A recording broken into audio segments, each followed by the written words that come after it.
Malin, good morning. Good morning. How are things? How are things with you?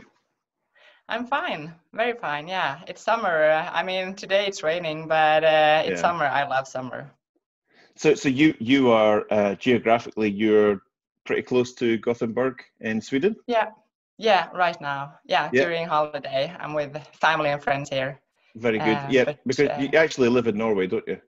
Yeah, outside Oslo. Yeah. And we'll come back to that in a second. So how is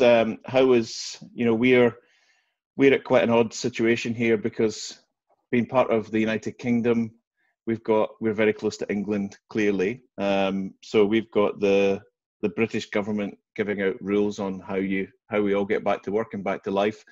But the Scottish government have got a different take. So we've got this push and pull going on in the United Kingdom, where Scotland's slightly different. So we're a bit behind in terms of coming out of lockdown, the rest of the UK and in some senses the rest of Europe. What's the situation like with you near Gothenburg? What's going on? So in Sweden, I mean, Sweden is one of the few countries in Europe that you're not allowed to go to. So when I'm going back home to Norway, we need to be in quarantine for 10 days. But being here, you don't see much. I mean, people live quite normal. I mean, the cinema is closed down, and some other big events, but or else people are living quite normal, I would say. Of course, you have you're not allowed to be in big people surroundings, but with family and friends we're meeting as usual. And so you guys, it's quite relaxed, I would say. I'm only interested in this because we have to wear masks in shops and public areas now in Scotland. Do you have? Wow. Well, that's actually a new rule that came out since the shops are. So this is only a few weeks old, where it is compulsory to wear masks in shops and other areas. Has that been a thing in Sweden? No. Neither in Norway. So I mean, you can. Some people are using it, but it's not like you have to. It's interesting the different approaches that different countries are taking, isn't it? Yeah, it's really interesting, actually. Yeah, bizarre. Yeah. Right, let's get into this, because you've got I find it a very interesting story with a conclusion about what you're doing with your business these days, which is really interesting. But I'd like to go back, because when we met earlier, you told me something quite interesting about a decision that you made when you were 12 years old. Yeah. So at least that's the first time I can remember thinking I will never want to be an employee. Right. Like, I want to do my own thing, be an entrepreneur and be my own boss, really. Yeah. So I remember thinking, I mean, I started work when I was 14 with, delivering mail and or post and things like that. And then I during studying and going to school, I have some extra jobs where I was an employee. But as soon as I was finished with school, I started my own business. I did actually when I was 18. When I was allowed to do that, I had some different businesses. So I'm always interested where that comes from in someone, because the natural flow of life is you'll go through education, whether it's into university or whatever, and then you will come out and you will try and find a job, right? That's the natural flow of life, right, for the majority of the populace of the world. But why at 12? I'm always interested in what was the difference. And why at 12 are you saying I'm going to work for myself? I don't know exactly why that it was at 12 years, but I think my father is the one that has been inspiring me, because he has always been, an entrepreneur and doing his own thing. But I also think I don't like someone really bossing over me.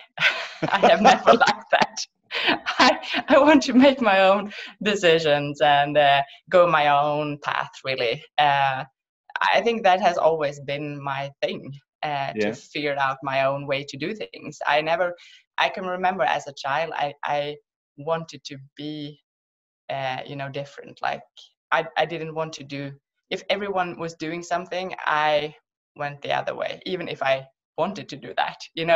When people tried smoking and things or drinking, I was like, no, thank you, I don't want to, just because, I wanted to be different. So Cool. I think, yeah, I don't know exactly why, but I think that's just something inside me to, and I also want to, develop, and personal growth is important to me. And I'm curious. I want to learn new things. So you originally trained in a particular area. So do you want to tell us about what your training was?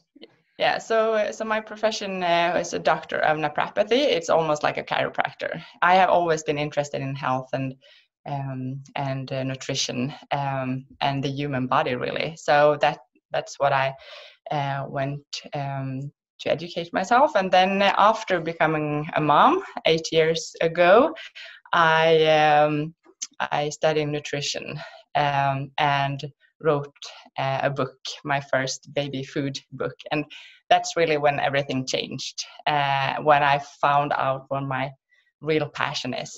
And that's in nutrition and children's nutrition specifically. So let's just unpack that a little bit. You had your first kid 8 years ago and realized there was something not right with baby food, right? With food for kids. I mean, we cook our own food in our family, and when I saw the baby food aisle with a long shelf life in room temperature, that didn't make sense, if you know what I mean. So I cooked most of the baby food myself, and I missed some easy and convenient solution. But what really amazed me was the lack of knowledge in that area, both among parents, but also the health the health personnel in Scandinavia. So I didn't get the information I wanted or needed, and I also saw that parents around me didn't. So that's why I started by writing a book, really, how you cook your own baby food. So that was my first stunt in that area. And was that book released in purely Sweden at the time, or where was it released? No, in Norway. In Norway. And did it do pretty well? No, not at all. Let's not mess about. No, it didn't. No. So I mean, no one knew who I was, and so the publishing firm, they do a little, marketing to start with, but they don't do much. So, and no one knew who I was. So no, it didn't help selling this. So, but actually now when we're building up the company we do with the grogro, people asking about the book, and now you can't get it because it's, the few, I think the first publication was 3,000 or something. Right. So it's now sold out, but it took 6 years. Incredible. So you mentioned the name of your company. Let's push on into that, because so you write the book, which obviously allowed you to get really deep into what could be done if you really think about nutritious, fresh baby food. So when does the idea that there needs to be a small sort of almost like artisan company doing this come to your mind? Yeah, so after writing the book, seeing it didn't sell well, I started to have courses for parents, how to cook your own baby food, both live and online, because I really needed to spread the message, how important it actually is. Because what's amazing is how you lay the foundation the first 2 years in life. You talk about the first 1,000 days in life, and how specific nutrients actually make so much of a difference that you can see a different level of IQ when the child is 14, if you have those or not, specific nutrients. So it's really, I mean, more important than people think. So it was important for me to spread this message, how easy you can do it, because it's easy to cook your own baby food, even if you, I mean, not everyone have the knowledge, the time, and so on. So after, now it's 2 years that 2 years actually now, when I started grogro. And a few months earlier, I just realized what people want is an easy and convenient baby food already, ready, that you can give. So even if you cook your own baby food, sometimes you want something easy. So you sat down and said, right, I'm going to make an accessible, nutritious, fresh, sort of balanced with vitamins and all the nutrition that kids will need, and I'm going to make that accessible for parents through a sort of buy in the shop style medium, right? But you took it a little bit further than just that. Yeah, I mean, I was really interested when we were talking about the packaging and the delivery method and the whole. It's like from the ground up, you've said this is going to be ethical, it's going to be environmentally friendly, it's going to be nutritious. It's almost like the sort of the modern version of a perfect product, right? Do you just want to walk us through your thinking for what you wanted to do beyond the food? Yeah. So for me, it's really about being proud of. I mean, I need to be proud of the product I deliver, and it's so many factors in that. And of course, the nutrition is the key thing. And I wanted to deliver the homemade baby food to parents.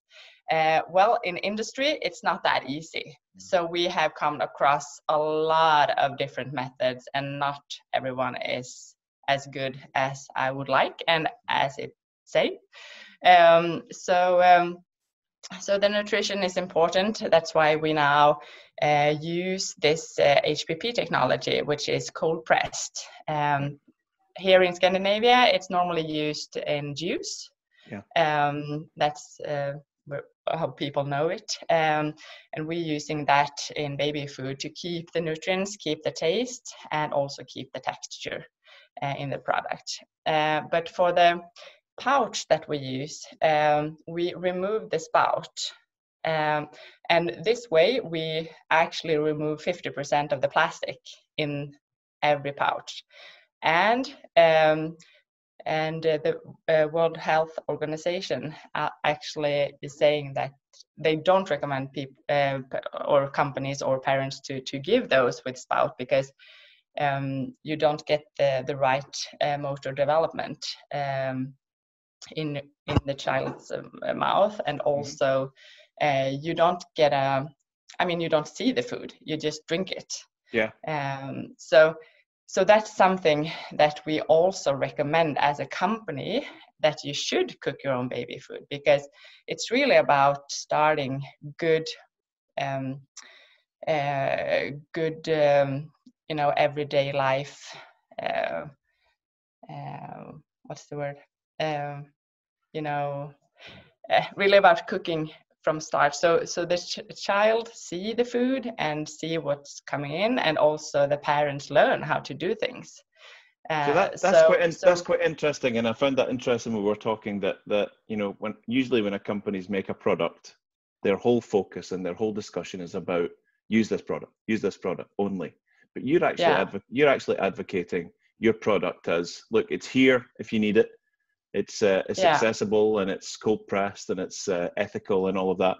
But you're actually still advocating make your own baby food at home, right? And teaching people how to do that through your company. We will be the only one in Europe doing that. And I think, for me, it's really about empowering parents and children. So our key values is honest, supportive, and nutrition. And for the supportive one, it's really about empowering parents to feel safe and to get all the tools to handle the everyday life. And for us, we would like to contribute to the food part. So it's really about giving the best. So we want the best for the families. I think that's really admirable. Let's go back to 2 years ago. Has it been an easy ride? No. I realized, I have only been myself, an entrepreneurial doing my thing. So this is the first time I'm actually doing something big. Yeah. And to do that, I was very aware of I needed also to develop. I needed to learn new things. I needed to be better. So last year, 2019, was really a growth year for both me and the company. And it was really tough. I needed to learn so much. And every day I had, this stomach ache of trying to be someone I didn't feel I was. You had imposter syndrome, as they call exactly. it. Yeah. Exactly. So yeah. you're not just talking about the learning curve on baby food and making that. You're talking about taking business to a different Absolutely. level, right? So you're yeah. I have no business experience. No, not a big business, and I don't have a business education. I have no financial education. I just had a goal, a dream, and I was just determined that this is something I'm going to do. So I need to attract all the other knowledge that I need to build this. And to do so, you really just need to speak out loud what you want to accomplish, and then you will attract the people you will need to actually get that dream come true. So you were going to classes to learn about what you would have to do, and you were learning new terminology and new phrases and new things you had to look at every day.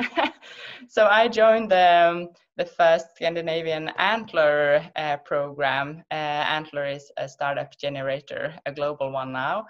I started there in Stockholm last January. And before that, I didn't speak English at all. And I knew that this program was in English, so I practiced through like winter holiday, Christmas, just to learn. Hold on. English. Just stop 1 second.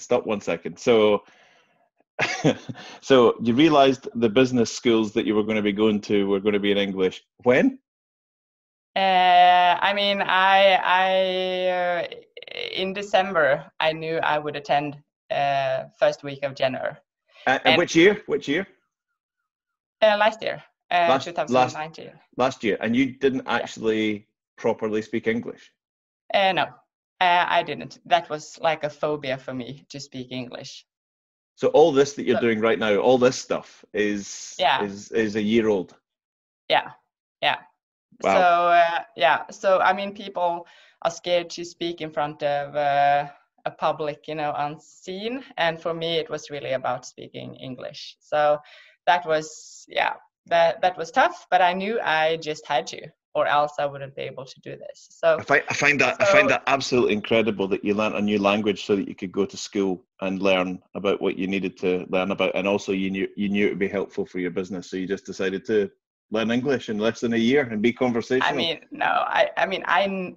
I can read English and I understand English. I just wasn't comfortable at all speaking English. Right. So, but for having this, Antler program in English, and it was a lot of business. I didn't even know what the B2C was.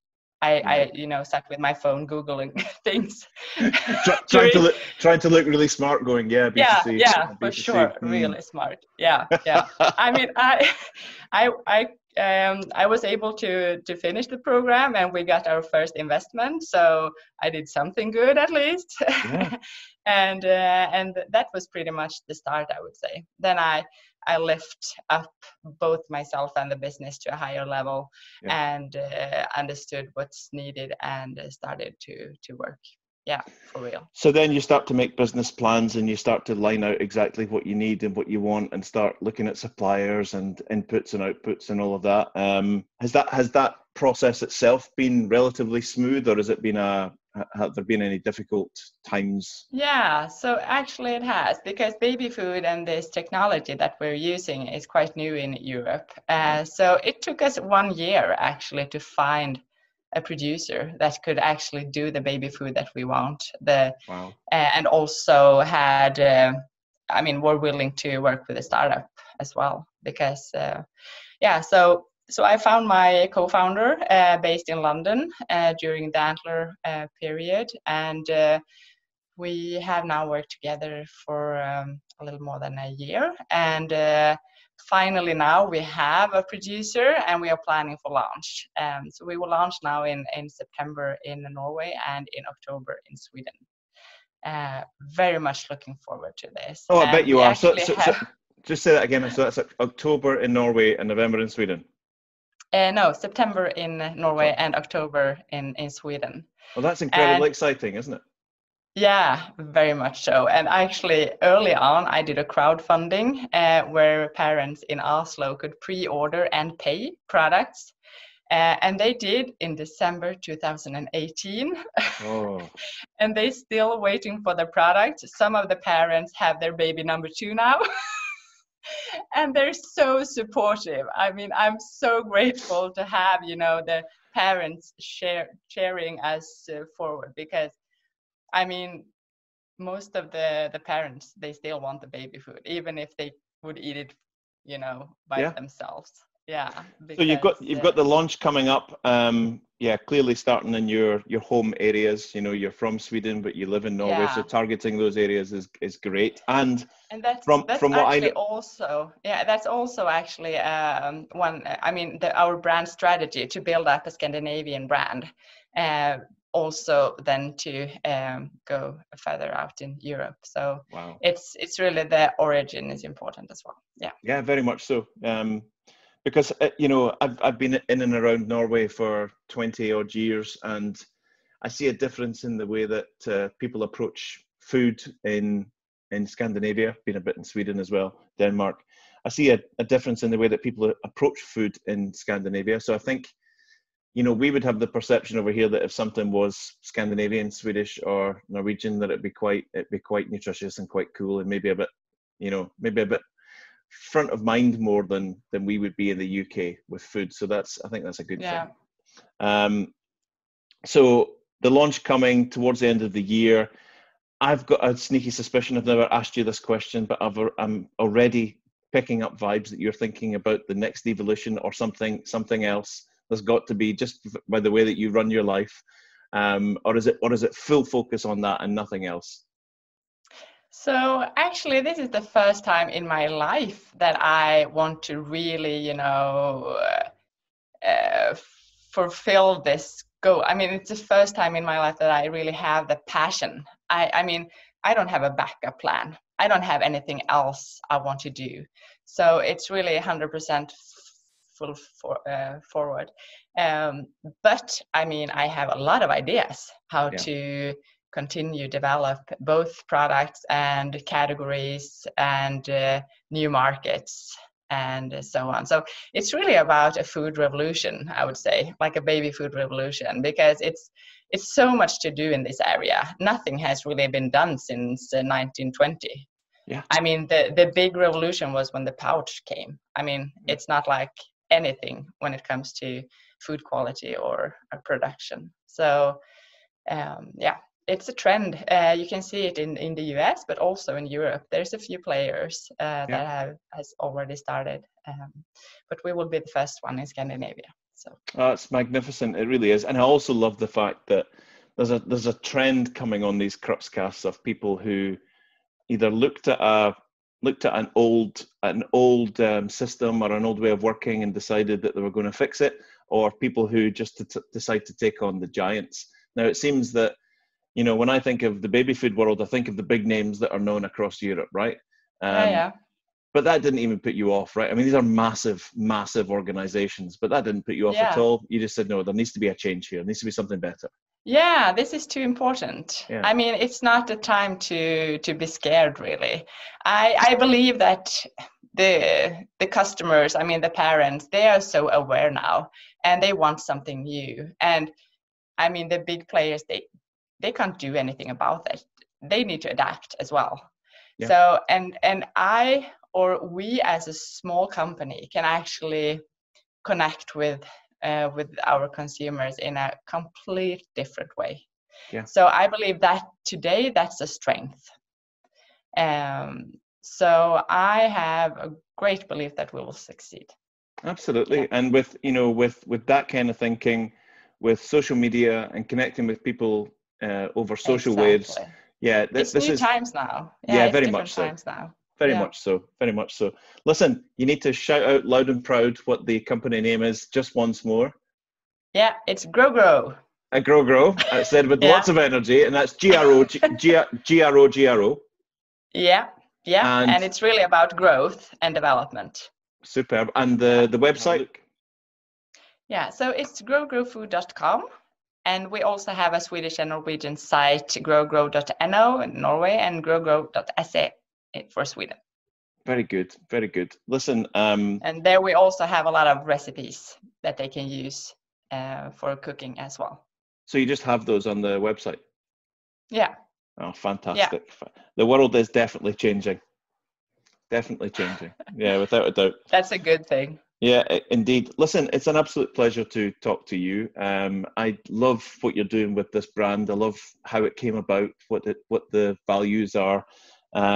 We wish you all the best of success with it, Malin, and we're going to track your progress over the social waves. And I guess people can get a hold of you on LinkedIn as well if they want to talk to you, because this is the channel. That's fantastic. Thank you so much for joining us, and all the best with Grow. Thank you so much, Eric. Thank you. Bye-bye. Bye-bye.